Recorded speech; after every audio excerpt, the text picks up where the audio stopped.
Good morning. My name is Sankersi. You're a medical student. Today I want to talk about dermatology. The reason why I choose dermatology is because I'm interested in skin and its diseases. For the introduction, skin is the largest organ in a human body and it has numerous functions. Dermatology is a medical specialty that deals with the treatment of diseases of skin, nails, hair, and mucous membranes. Let's talk a bit about history of dermatology. In the 18th century, dermatology is developed as a subspecialty of internal medicine and was combined with the diagnosis and treatment of venereal diseases. The reason for this is because in any skin rashes, syphilis was a crucial possible diagnosis. After the discovery of an effective drug therapy for syphilis, modern dermatology developed in the early 20th century. Moving on to the anatomy of the skin includes the epidermis, dermis, and hypodermis, which have different anatomical structures and functions. For the epidermis, from the deepest to the most superficial, the epidermal layers are the stratum basal, stratum spinosum, stratum granulosum, stratum lucidum, and stratum corneum. The epidermal cells include the keratinocytes, melanocytes, Langerhans cells, and Merkel cells. For stratum basal is separated from the dermis by the basement membrane, which is also known as the basal lamina, and attached to it by hemidesmosums. This layer also contains melanocytes. Next, I want to talk about stratum spinosum. In this layer, keratinocytes are joined by tight intercellular junctions called desmosums. This layer contains irregular polyhedral cells with cytoplasmic processes. Sometimes it is called spines that extend upward and contact neighboring cells by desmosums. Dendritic cells can also be found in this layer. The third layer is called stratum granulosum. In this layer, cells secrete lipid and other waterproofing molecules. And it has 3 to 5 cell layers and contain diamond-shaped cells with keratohyaline and lamellar granules. Next, we have stratum lucidum. In this layer, the cells lose nucleus and drastically increase keratin production. It comprises 2 to 3 cell layers and is present in thicker skin such as on the palms or on the soles. Lastly, we have stratum corneum. In this layer, the cells lose all organelles and continue to produce keratin. The stratum corneum is composed of keratin and dead keratinocytes that form horny scales. Dead keratinocytes release defenses within this layer, which is part of our first line of immune defense mechanism. Next, I want to talk about the dermis. Dermis consists of 2 layers, which is the papillary dermis and reticular dermis.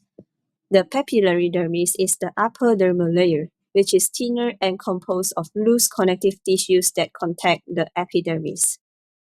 On the other hand, reticular dermis is the deeper layer, which is thicker and less cellular.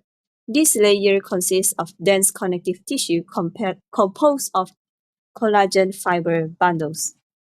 The dermis houses the sweat glands, hair follicles, muscles, sensory neurons, and blood vessels.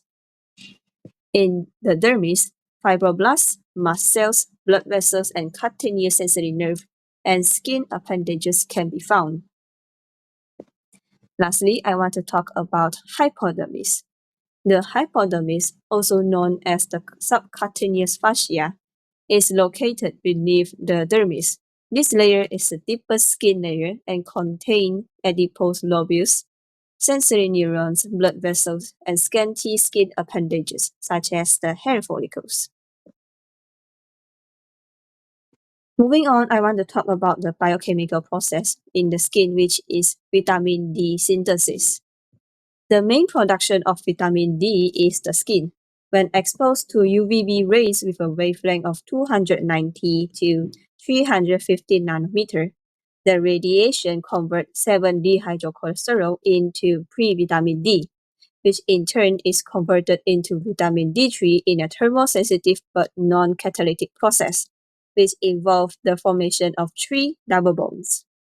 Vitamin D3 and D2 from the food is then hydrolyzed in the liver to 25-hydroxyl vitamin D3 and then in the kidneys to 125-dihydroxyl vitamin D3, the biologically active form. Next, I want to talk about the skin diseases. One of the examples is eczema. Eczema is characterized by pink, red, brown, purple, or gray, sometimes with scaly patches that flake off. Besides, the affected areas may be itchy, greasy, or oily. Next, we have basal cell carcinoma, which is a type of skin cancer. It can cause dome-like pink or red, shiny and pearly areas that may have a sunken center like a crater. For people with dark skin, it might appear darker and less pearly. In this disease, blood vessels on the growth may be visible, and it might cause easy bleeding or an oozing wound that doesn't seem to heal, or it heals and then reappears. Lastly, vitiligo is a skin disease. Vitiligo is characterized by loss of pigment in the skin due to autoimmune destruction of the cells that give skin its color. Focal vitiligo causes loss of skin color in only a few small areas, which may merge together. Moving on, I want to talk about the technology, which is dermoscopy.